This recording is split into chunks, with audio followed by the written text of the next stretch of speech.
Welcome to The Making of, the podcast from Swansea University that takes you behind the scenes of some remarkable success stories. In each episode, we sit down with extraordinary people to discover how they reach the very top of their fields and the highs and the lows and the lessons that they found along the way. I'm Andy Bush. I was privileged to study at Swansea University in the 90s, and in this episode we're joined by Dr. Heather Koldeway, a leading British marine conservation scientist and honorary professor at the University of Exeter, whose work spans over 25 years at the Zoological Society of London. She co-founded the influential initiative Project Seahorse in 1996, and since 2017 has served as the lead of the Bertarelli Foundation's Marine Science Programme, a transdisciplinary research and conservation effort across the Indian Ocean region. Her career combines academic rigour, applied conservation action, and a strong commitment to influencing policy and practice for ocean health and sustainable development. Before we delve back into how it all kind of started for you, just give everyone a kind of brief synopsis of what your day-to-day work life entails. Well, my role is really around focused on the Indian Ocean. So you take this very large ocean basin. It's also the fastest warming, the least protected, the most poorly regulated. And in terms of marine science context, there's actually a real inequity on where the science is coming from. So we've found that obviously a lot of science has come from the West, and yet the problems and the solutions are anchored in the scientists who are from that region. So our programme of work is looking at understanding how species move around the Indian Ocean region. How do we go about protecting them? How do large marine protected areas work? How do we manage these in the big problems, these knotty problems that we face in ocean science around climate change, around pollution, around illegal fishing and overfishing activity? And then how do we anchor that in building capacity in the region so that the solutions are locally led? So it's right from the scientists themselves, who's doing the science and how they're doing it. It's about bringing scientists together from different disciplines, and it's making sure that the science matters, so how the science is actually used in practice. And then it sounds like a little bit like a bit of a battleground where you've got to bring people together and get people to agree on things. Is there a lot of negotiation involved in what you do? Definitely collaboration can be sometimes easier to say than it is to do. I wouldn't say a battleground. Certainly it's providing the right environment to make collaborative science really work. Sometimes that is as simple as people going on an expedition together. That's an incredibly bonding experience because you go through the highs and lows of ship life or dealing in quite difficult conditions and having to pull together to problem solve. And also, obviously, that brings that personal time together to actually understand different components of science. So we've done support quite a lot of that, of people being able to do work together in the field. And then the rest can be through perhaps more traditional means of workshops and conferences. And it is extraordinary, that time together of seeing where you suddenly get those connections happening and those aha moments that we're all looking for. And sometimes that's really obvious, and sometimes it's just from having those conversations. And what I do find in science is that different disciplines have very different languages, different jargons. Science is full of jargon anyway. And so actually, if you get a physicist together with a biologist or a geneticist together with a social scientist, actually understanding the language of that science and how that science is done is part of the process. But by pulling those disciplines together, that's where we can get some really exciting new insights and start to unlock some of these problems we're facing and come up with some really tangible solutions. That's really interesting, actually. So, if you were to think back to when you were at university, did you have much to do with people that were in different disciplines? Was it as collaborative then as it is now in your day-to-day work? When I was so my PhD was at Swansea University, and I was in the early phases of where molecular genetics were starting to really become a discipline. And I firstly was really fortunate to have a research project that was partly supported by what's now the Environment Agency. It was the National Rivers Authority at the time. and I worked in freshwater environment, but it was around fisheries management. So it was my PhD was on the population genetics of Welsh trout, Welsh trout. So looking across different rivers. So while I wasn't sort of part of a big consortium, I was working very closely in a research group that were working on population genetics at Swansea. I was also working with the Environment Agency and understanding why they were interested in this science.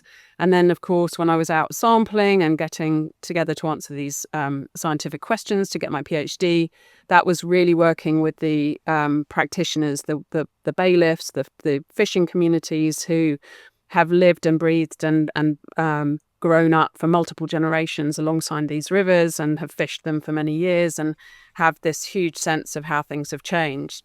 So I think without realizing it at the time, I mean, it's pretty hard as a young English woman to walk into groups of very experienced, older men who fished for years to talk about genetics and molecular genetics, which isn't the easiest topic to explain at the best of times, to understand how what I was trying to do could potentially answer some of the questions and concerns that they had. So I think that sort of translation of science into practice was really that experience during my PhD was really foundational to thinking about how to do that better.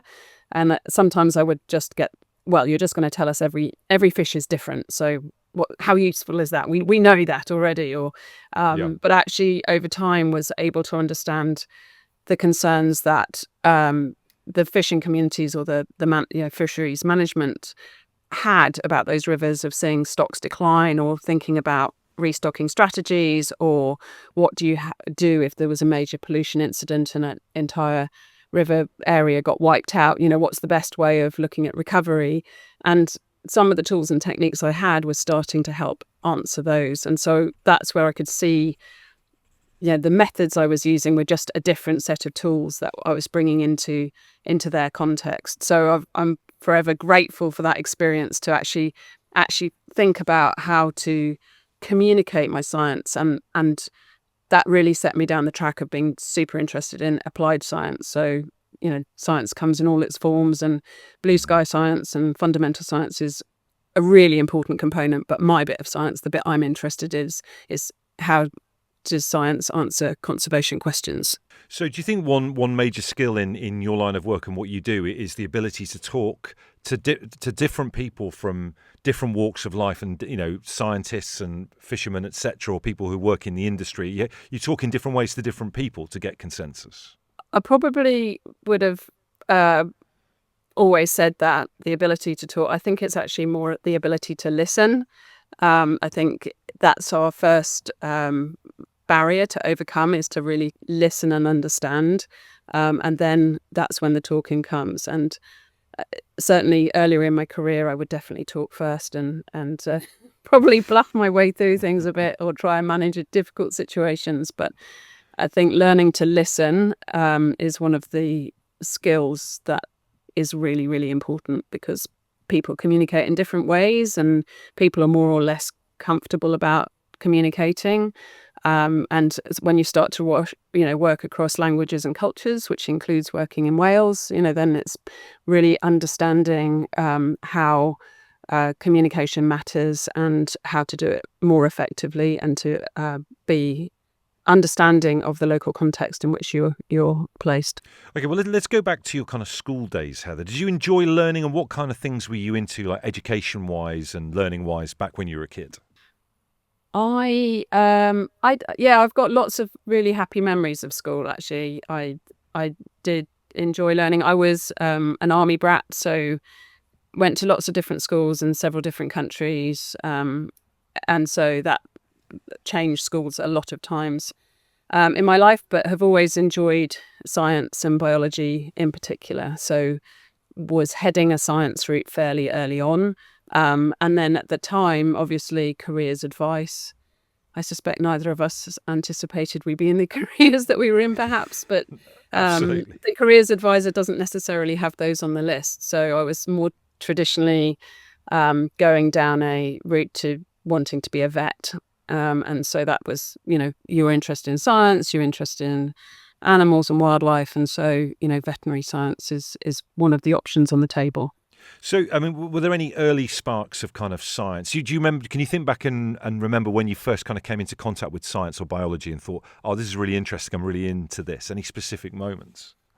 I think I've always loved the explorer, anything that was doing work in the field or outside or that side of the science was the things that I probably remember the most out of, less the sitting in the classroom. But I was fortunate to, have a time in Australia when my dad was in the military over there for a year. And, we went off to off on a field trip, and, that sort of experience of learning in the outdoor environment was definitely formative, I think, for me. And then do you know what kind of age you think you knew what you wanted to do with your future career? Was there a point where the penny kind of dropped for you and thought, this is what I want to do? No, I'm still working on it. Still working that out. I've never, this is probably, you're looking for clearer life planning, but I've never life planned ever. So it's been a fairly organic journey for me of following, my interests and my heart, I think, rather than setting out to do, a very specific thing. And so, I was fortunate. So I was fortunate to go from an undergraduate to a PhD, which is much harder to do now. And that came from doing my undergraduate project. I was at Plymouth University then, on, again, starting some genetic techniques linked with fisheries management around a reservoir construction in the southwest. And so that kind of got me the offer of the PhD during my viva for my degree. And I was like, wow, that sounds cool. I've loved my project. Yeah, that sounds a great idea. And, imagine the opportunity of going to do that for, a few years. So it's been more the opportunities that have come my way, and I've seized them. But I'm not a quantitative person at all. And I think that's what quickly took me the collaboration route. I learned to do what I had to do to learn for my PhD. And then it's been recognizing that, there's brilliant people in all fields of science. You've just got to find the right ones to pair up with. They can do, you don't have to do it all yourself. But yeah, I don't think I've ever had that clear, right, this is what I'm going to do next. It's more been opportunistic. Do you know what? And that's some really good advice, I think, for, say, young people listening to this or watching this right now, who you don't necessarily have to have a complete game plan of how it's going to pan out. You just need to be adaptable to those opportunities that will present themselves through hard work, right? Absolutely. I think it's that ability to say yes more than no, although that does come back to bite me quite often, just by taking on too much. And being a bit brave to get out of your comfort zone and recognize that you can't, you won't have all the skills to do the next thing. But if you surround yourself by the right people and give it a go and try your best and humble enough to know that you don't know everything and to seek advice when you need it, then it's worth trying new things. And that's, I've got a really meandering journey. Even though I've been with one organization for a long time, it's been a pretty meandering journey. And I started off by explaining I run a Indian Ocean marine science program, and then talk about my PhD, which was on Welsh trout genetics. That there's not a logical flow from that, and there certainly wasn't. And how come you came to choose Swansea University? How did Swansea University appear in your life? Well, Swansea University first appeared in my life during my undergraduate degree, when it was the location of the field course that we did with Plymouth University. So that was my first exposure to Swansea, and I did a really cool project on stalked jellyfish on the Gower Peninsula, which I absolutely loved. And that was the best rock pooling I think I'd ever done. And that was really exciting. So I thoroughly enjoyed that. And then the opportunity actually came from this advertised PhD that was at Swansea, and just built on what I'd done for my undergraduate project. So there was just this really fortunate combination of timing and my interests and skills, and the opportunity to go to Swansea. And then if you were to kind of close your eyes and think about Swansea itself, what do you remember in terms of the physical buildings and everything there, and what it was like, and the campus, etc.? Is that still a strong memory for you? Yeah, I mean, it's. I mean, you first start with the ocean, don't you? I think that's the first thing you remember. Both the good days and the windswept, rainy days. That is, it's all the weathers, and I think that's being out in that environment. And then I remember, just being in the labs, and we had a really nice intake of students and postdocs at that time. Some really great staff and supervisors, and just more. I guess it's more about the people and the environment more than perhaps the buildings. And were you super focused on your studies at this point, Heather, or did you used to what did you used to do in your spare time? Was there any extracurricular stuff that you used to do at Swansea? Played a lot of squash, which I'd never played before, and haven't kept up. But that's what I do remember, was playing an awful lot of squash and thoroughly enjoying it. Yeah. And then there's obviously trips along the Mumbles, but we probably don't talk about those so much. The Mumbles Mile, the good old Mumbles Mile, yes. But was the social side of it important as well? Because there's something about, I just felt that there was something about Swansea as a location where you just felt like you're in your own little world, particularly with the seaside and everything, picture perfect. But you felt like you're in your own little microcosm, really. Yes, absolutely. It's lots of happy memories of time there, and good friends. I did also spend part of my research at University College London, just to access some of the molecular methods at the time. So I was a bit transient, and then obviously doing a huge amount of field work. So travelling all around Wales to go to different sampling locations, and that actually was for me the highlight of my PhD, was travelling from Anglesey right the way round, and all the rivers round to the Wye and the English border. So that was a phenomenal privilege to be able to be sort of scrambling your way up, or being driven by one of the river wardens, up remote tracks to get to the top of a river, to be able to catch some juvenile trout, to be able to collect some fin clip samples and take them back for analysis. Well, I mean, and there's something really, I don't know, it's good for your soul and your heart about the countryside around Swansea as well, whether it's the sea or if you're going into the valleys or whatever. But it's quite good, when you're at university there and you're studying there, that you're able to break away from. I think it's quite important to have that kind of safety valve, pressure valve, to get away from the stresses of studying and get out into the great outdoors as well. Would you agree with that? Absolutely. Yeah, I think it's all about balance, and that's something that definitely certainly over my career, that especially when you really care about what you do, it's very easy to get sort of sucked into it. And I've, over the years, got better at that balance, both in what's important to me about what's in my job, and then also trying to find that slightly elusive life-work balance. And then was there a particular lecturer that you look back on, or anyone, a member of staff or in the faculty, that was particularly influential for you, Heather, back in those days, the PhD?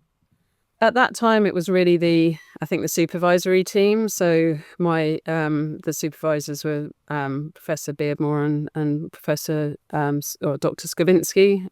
So that I think is the biggest influence at that point in time, just because there's so much to learn, and I wasn't a natural geneticist, so it was really great to be able to learn from them, and also, as I mentioned, some of the other students that I was with at the time. And so you mentioned the PhD focusing on genetics of populations of brown trout and Welsh rivers. Could you share how that kind of research ignited your fascination with conservation biology in particular? The main question at the time was really around river restoration. I mean, it's still very topical today, but understanding how different populations of fish in different rivers were connected to one another. And that was linked to some challenges that had happened in Ireland, where there'd been some problems with sea lice and fishing challenges and pollution incidents. And so that had led to the development of a restocking strategy. But if you didn't know what you had there before, then obviously looking at how you restore those populations in the best way is difficult. So it was a very sort of proactive project, but obviously rivers in Wales have changed a lot to a varying extent depending on where you are, whether it's been through mining activity or other industries or others which have sort of untouched, pristine rivers. So really sampling those rivers right the way across Wales was to establish the similarities and differences of those fish, identify really important populations, and looking at the diversity of those stocks to think about how we go about coming up with a restocking strategy. And at that time, there was quite a big emphasis on the methodological development. So it was very early days in terms of molecular genetics. So everyone was very excited that that would answer all of our questions. Didn't quite answer all of my questions. So that was a bit of a reality check for me, thinking that it was going to be all quite easy and these wonder methods were going to be amazingly helpful. It was a bit more complex than that, but still we came out with some useful findings that could then be presented to those fisheries managers who are trying to work out a plan. And obviously it was also only one component of those, the restocking planning. So I think it felt like I was helping to solve real world problems. So I think, well, the science itself was inherently interesting, and I learned a lot and enjoyed both the field sampling and the laboratory analysis. It was really feeling that it was going towards solving a problem, and that was and that there was a problem that needed solving. So I think being put into that real world context where the people who were making decisions about what was the right thing to do and not were taking on board science to inform those decisions was really foundational to what I still do today, which is use the best science that you can get to help make the right decisions, which aren't always perfect decisions, but ones that we still need to make. And is there an element of kind of trying to capture hearts and minds with this? Because there's such a hierarchy of different needs that people have and, causes to support. I mean, are we bad custodians of our rivers here in this country, you think, overall? And we need to do better, and it's getting that message across that we need to improve? Absolutely. I think, I'm now on the board of Surfers Against Sewage, and that's brings out enables me to look at science into the more campaigning side of things. But yeah, all of the data show just how many problems that we've got driven by sewage and other pollution in our rivers that also are impacting our ocean. That is completely shocking in 2025 that we're dealing with problems that, that charity was founded 35 years ago by surfers who didn't want to surf in sewage and were getting sick. And it felt like it was really improving for a while. And now we're looking at a situation where, fortunately, it's really through that and other organisations, is really the profile has really increased on what needs to be done and how broken the system is. But at the same time, it's appalling that people can't swim, can't surf, can't paddle, or are worried about that they might get sick because of water company pollution in our river systems, and obviously the massive impacts on wildlife too.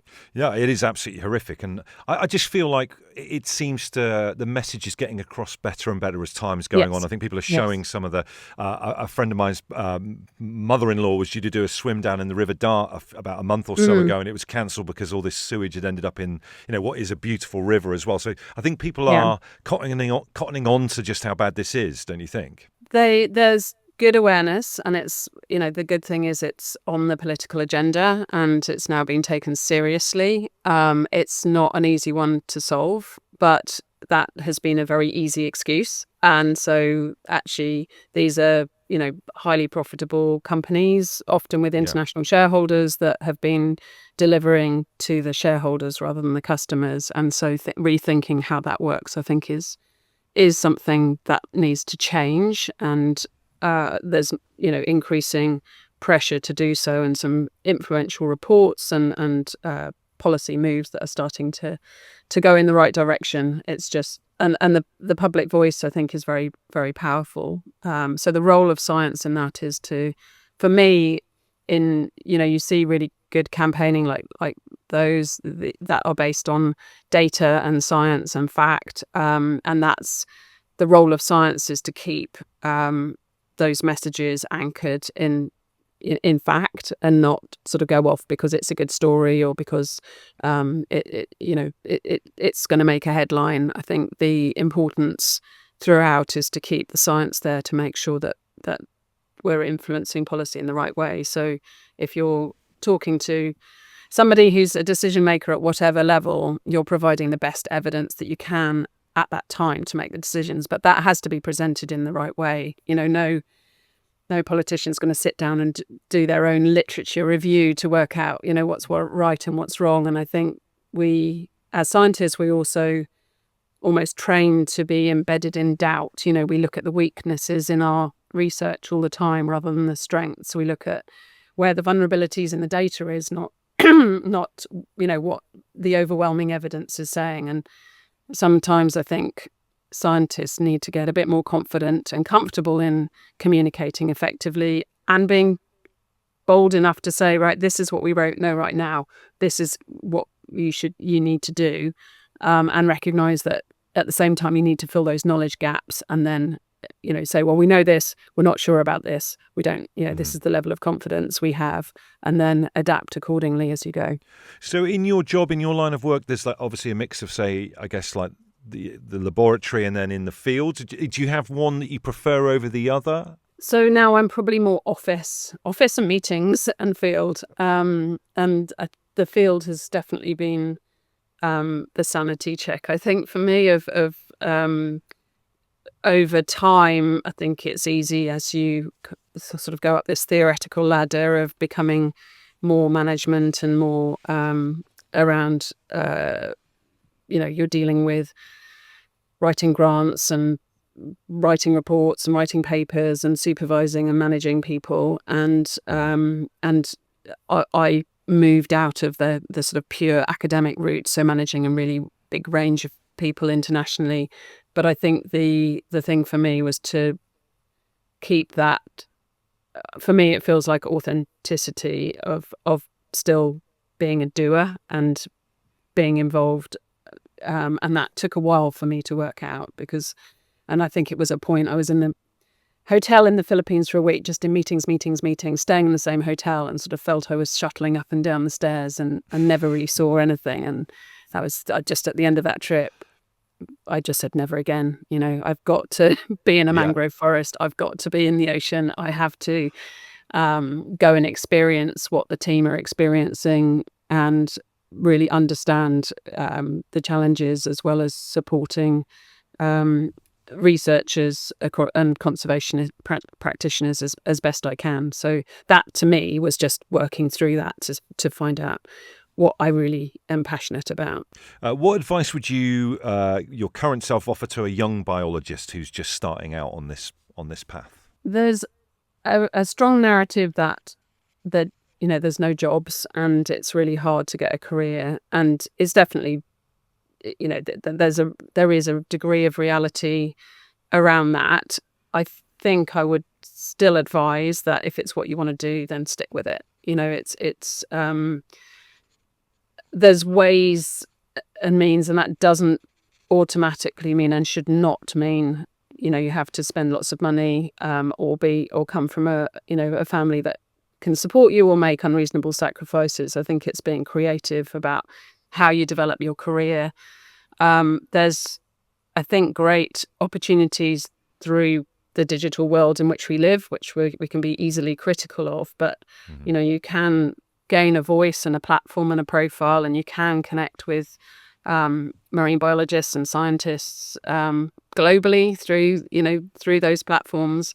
And you see a lot of really good examples of that, of young biologists who are sort of self-developing and learning and listening and connecting online. And that is a route that you can do with, which is time rather than money. So probably a better use of time than some of these voluntourism opportunities where it's the pay to play, which, I think there's a lot more scrutiny of those now, because we recognise it's inherently unfair, that you have to have the money to be able to do that. So I would encourage somebody who really wants to be a biologist and to follow a career in science to really give it a go, but to recognise that it comes in many, many forms. So I think after my first postdoc, I was like, I'm not sure if I see myself as a full-time academic, and so was just looking at other opportunities.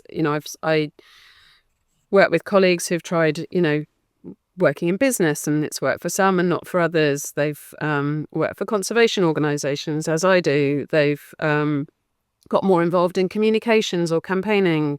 Had a colleague in the Philippines who I met up with, and after working as a seahorse biologist, he's gone on to study law because he felt that was where he could be most useful. So particularly in the conservation world, whether you're in an artist or in marketing or lawyer or in finance, there's room for everyone to apply that in conservation, even if it's around the edges of a day-to-day job. But I certainly would recommend people to stick with it and stick with what you love. And that's one thing I can look back on and just feel very lucky that I've been able to do something that I love and still really enjoy.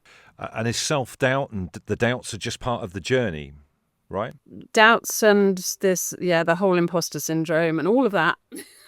Everyone gets imposter syndrome, don't they? Everyone gets it. Does. I think that's a really important point, though. But like my other half is in PR, and she constantly gets imposter syndrome. I have it all the time. It's probably fairly valid for me with imposter syndrome doing my job. But I think everybody has it in every walk of life. If someone's listening to this and just starting out, they do. And I think recognizing that you don't know everything is probably important.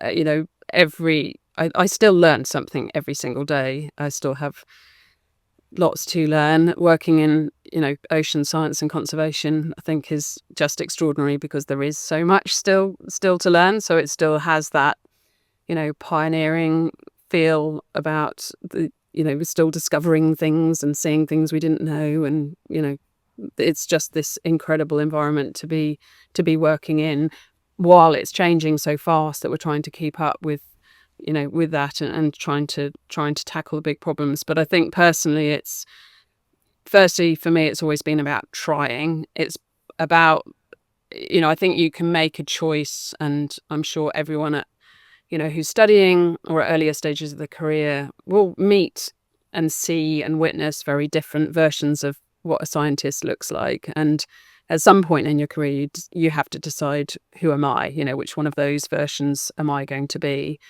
For me, it's been building those networks has been really important. Firstly, because, conservation can be quite depressing and you have good times and bad, and having a good team around you to have, those moments with is really, really important. Mm-hmm. But also because there's absolutely no way you can know everything or do everything. And so, having people that are way better than you but would be equally uncomfortable doing something that you feel comfortable doing. For me, it's like building the team, building that, finding your people and building those. And I think there is, I've possibly found, you find some collaborations are just really hard work, and so they naturally peter out. And the ones that you find, your people and the right people, they flourish and thrive, and you keep trying to work together because you enjoy it so much. And so that generates new ideas and new ways of doing things, and you get creative, and it's really fun. And I've had this amazing network of people globally that, I just really love working with and choose to do so. You mentioned earlier on about the network and people that you've worked with and so on. Are there any people that you did your PhD with in Swansea that you have any interactions with day-to-day work now? Not from my PhD days, and I think that's partly because of moving out of that pure academic and even that sort of discipline. The genetics route took me into seahorses for sure, but less so from them. But what's been really nice is in the last decade or so is building back the links with Swansea. So working very closely and collaboratively with a number of researchers at Swansea University who work in the Indian Ocean. So particularly Nicole Esteban and her research group who work on sea turtles and are doing some incredible work in the central Indian Ocean and how that sea turtles move and are connected, and finding incredible new habitats and understanding, exactly, how that feeds into policy for both marine protection and marine spatial planning, but also looking at things like the Convention of Migratory Species and how we make sure that the data from the research that she leads with colleagues feeds into that. So that to me, so have done some direct work with her looking at the interactions between sea turtles and plastic pollution, and then she and her team and her collaborators are a big part of the program that I run. So that's been lovely to be back at Swansea. So I have a sense of how much it's changed. And how much has it changed when you've been back? What's it been like going back there? A bit, yes. It's when you sort of walk confidently into a place and then realise the buildings aren't quite where you remember them to be, and it doesn't quite look the same. Has it got bigger and everything than it was when you were there before? Definitely. Yeah, feels it. But it's still, it's still got the same vibe, I guess, which is nice, and obviously the same, environment and everything was lovely to be back. But yeah, so I have a different set of collaborators now at Swansea, which I really enjoy. Tell us a little bit about ZSL. You joined in 1995. I mean, what an amazing thing to be involved with. Tell us a little bit about your time with ZSL. Yeah, I started at ZSL as a postdoctoral researcher, actually continuing the work so it broadened out from the work in Wales to look at English rivers as well. And then was really finding, I was in a conservation genetics group, and it was obvious that this tool could be really helpful. And then, long story short, but met what became one of my longest term collaborators, Amanda Vincent, who was at Oxford University at the time. She'd just discovered this enormous trade in seahorses, had been in Hong Kong and seen these enormous baskets of dried seahorses of all shapes and sizes. Some species she could identify, some she couldn't. So she came and gave a talk at ZSL, and which I actually skipped. But anyway, that's the long story part. Went for lunch with a friend. Anyway, she's never forgiven me. But from that, we had a really good conversation about how genetic techniques could help unpick the seahorse trade and what was happening. And we took on a joint PhD student to actually understand seahorse species using genetic techniques that could then be used to sort of understand seahorse trade better. And that led to the foundation of Project Seahorse, which is still a very active, small, dynamic, doing amazing work organisation today. And then for current biological sciences students at Swansea, passionate about marine conservation, what kind of paths, say traditional academia or social enterprise or zoos or field work, would you encourage them to explore to make themselves, as broad experience as possible, so they're even infinitely hireable when they come out the other side of their degree? That's a tough one, because I think everyone is different. I think I've always been I think it's probably come across of being really enthusiastic about the field's work. I had sort of assumed that would be for everybody, but very quickly realised that it's not. And so I think it's working out where your happy place is and where you feel. So it's definitely for trying things, but not being afraid to say, actually, that's not the right fit for me. I've worked for many years in tropical environments. I actually loved them. I did work with a postdoc at one point who absolutely hated being hot at any point in time. So really interesting project, retreated to Antarctica as fast as she possibly could at the end of that period. So sometimes it's just as much as the environment that you want to be in. Some it might be, the questions that you're interested in answering, and then it's the sort of how you do that or how you want to go about that. So it's definitely, obviously, everything you do is an experience, and I always encourage people to recognize that. If I look at somebody who's a lot of the stuff I do relies on common sense and practical skills. If you're going on an expedition and you forget some key bits of kit, or you don't know how to fix things, or you're kind of a bit lost in any kind of practical skill. If I see somebody who's worked on a farm or worked in a bar, or that they've got certain people skills, who've dealt with conflict, you've got some certain practical skills. So always think about the skills that you're developing through your job. It probably is just to get you through university or whatever, but you are actually developing skills through that you shouldn't underestimate, because an employer will look at that and go, actually they're a grafter. They've working in a bar is challenging, and that person has managed to do that and has still come out with good grades, and they'll dealt with some pretty difficult situations, no doubt, and that's good people skills and common sense and know how to deal with conflict and all of those things. So I never underestimate the skills that you're developing as you go, and I'd encourage people to sort of recognize that in their CVs. So don't feel ashamed that you've done a job that feels quite mundane and irrelevant to science, because actually it is. And a lot of the stuff I do is because I just like rolling my sleeves up and getting stuff done, or interacting with people, or solving management problems or things like that. It's less about being a brilliant statistician, which I am definitely not. Well, I mean, Swansea was a stepping stone in your academic journey. Now you also hold honorary positions elsewhere and mentor globally. How do you view your role in educating the next generation of marine scientists? Definitely, this is when I start to feel a bit older, it feels one of the most important things I do right now. I think also having a long career and being fortunate to get to a senior management position as a woman in science, and having a family and all of the challenges that brings, which are additional.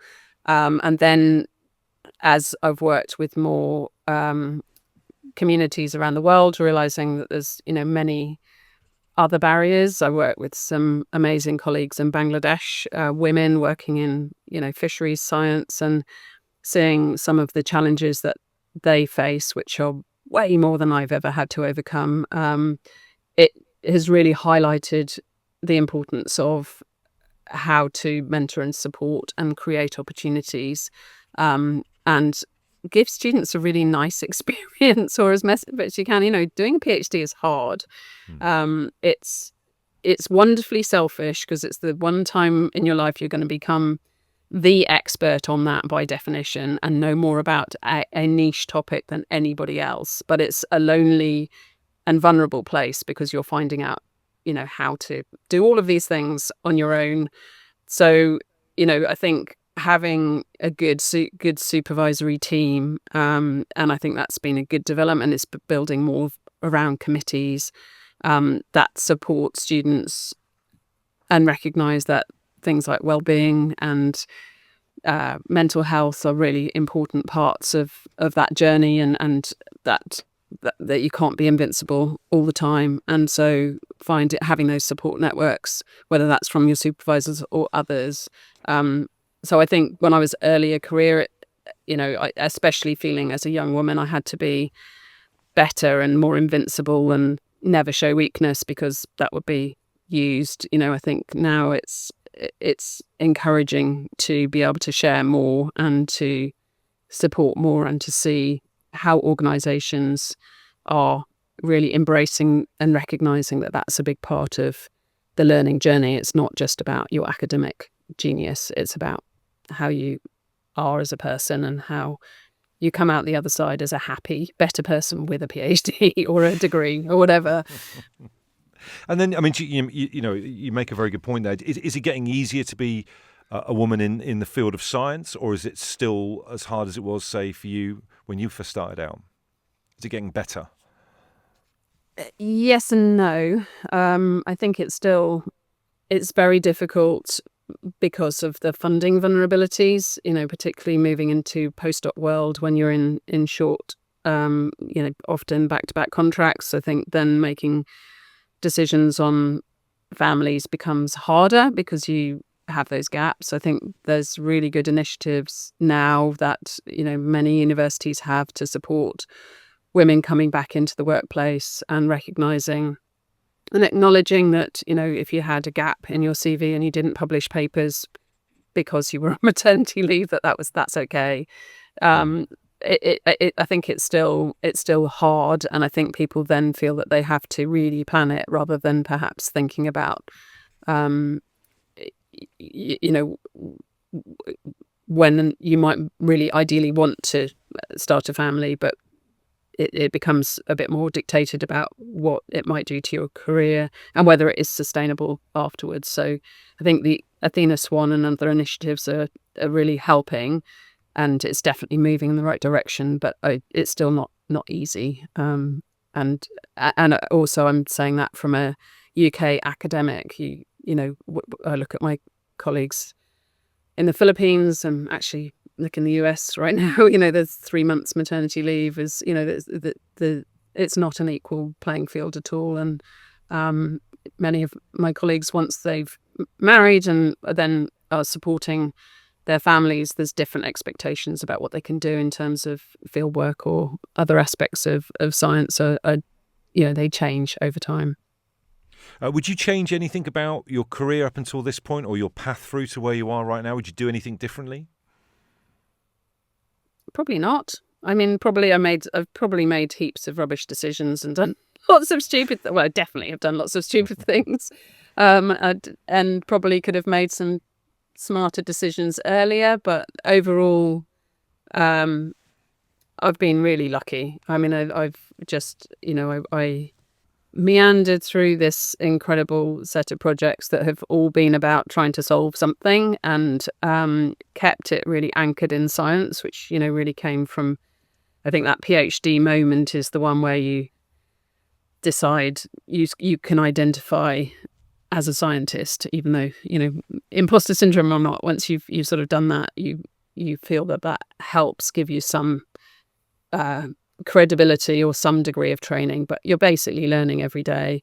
And I think the places I've gone, the people I get to work with, and still throughout my career, absolutely amazing. I feel very, very privileged to have the career I have, and still heading off to the field next week. So, well, let's talk about that if you don't mind, because we just before we hit record, Heather, you mentioned that you were off on an expedition. Where are you off to?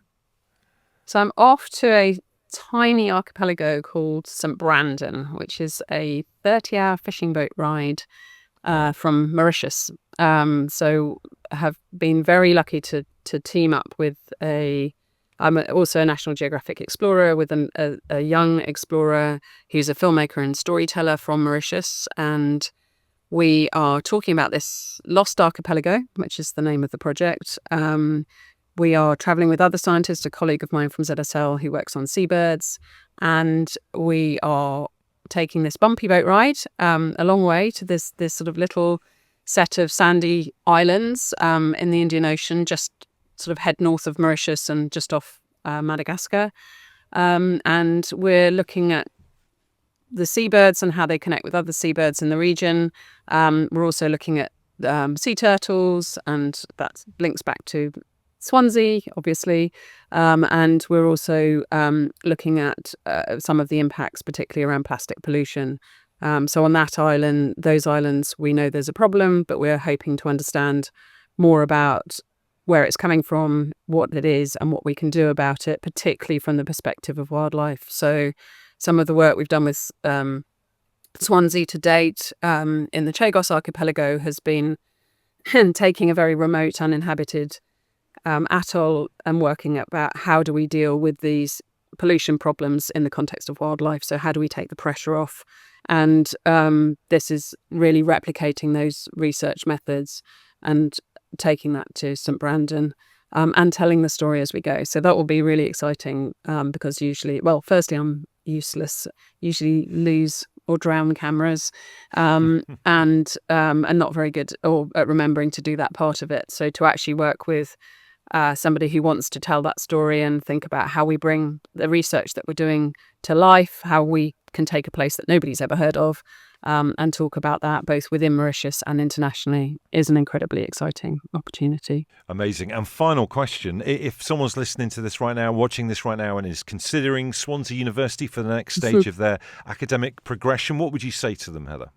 I would say that for me, it worked at that stage of my career. I think it's really, I would always say to people, you've got to work out what's the right place for you. If you want a beautiful environment and a great academic place that does lots of interesting and applied science, then it's a great place to explore further. That's also really sort of well connected to lots of other things and gives you a broad set of opportunities both socially as well as academically. But also, look around. I wouldn't ever want to recommend definitely go to one place because, I think it's finding the right place. I've just been my daughter's just started university, not at Swansea, sorry. But, I think that it has been interesting to see with her how, what came out as being important and, how she was sort of thinking about things and making choices and what she wanted to do. So I think everybody is a bit different, and I wouldn't have any concerns about recommending it highly, but would say, what's right for you? What do you need? Do you need to be relatively easy to get home? Do you want to be able to get in the ocean every day? Do you want to be surrounded by, in a big city? Those are the choices that people will make, as well as looking at the academic credentials of an of a place. And it was a long time since I was there. So while I really enjoy my current collaborations with Swansea, I'd ask people to make sure they're up to date as well. Wise words. Yeah. Well, listen, it's been fantastic to chat to you. Enjoy your expedition on the bumpy boat. Let us know how that goes. Dr. Heather Koldeway, thank you so much. Thanks, Andy. It's really nice to chat.